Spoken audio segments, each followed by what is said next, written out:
నమస్తే, నేను మీ చిన్నగాని దయాకర్ని, కాంగ్రెస్ అధికార ప్రతినిధి, ఉస్మానియా యూనివర్సిటీ విద్యార్థి నాయకుడిగా ఈరోజు ముఖ్యమంత్రి రేవంత్ రెడ్డి గారిని గాదరి కిషోర్, బాల్క సుమన్ అనుచిత వ్యాఖ్యలు చేస్తూ ముఖ్యమంత్రిని పరుష పదజాలంతో తిట్టడాన్ని తీవ్రంగా ఖండిస్తాను.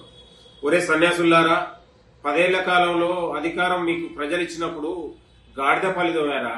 మీరు చదువుకున్న ఉస్మానియా యూనివర్సిటీ కూడా నిధులు ఇవ్వలేదు, నియామకాలు చేయలేదు. ఇవాళ కాంగ్రెస్ ప్రభుత్వం ముఖ్యమంత్రి గారు వచ్చిన తర్వాత తెలంగాణలో ఉద్యోగాల పంట పండుతా ఉంది.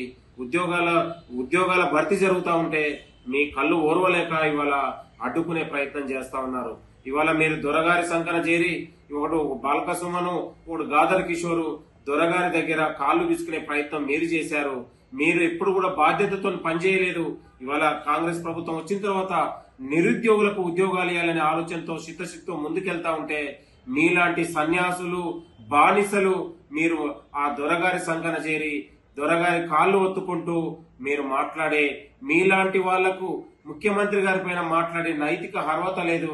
ఖబర్దార్ బిడ్డ, ఒళ్ళు జాగ్రత్త పెట్టుకుని మీరు మాట్లాడండి. మిస్టర్ గాదర్ కిషోర్, బాల్క సుమన్, ఉస్మానియా యూనివర్సిటీలో మిమ్మల్ని ఉరికిచ్చి తంతమని కూడా ఈ సందర్భంగా గుర్తు చేస్తా ఉన్నాం.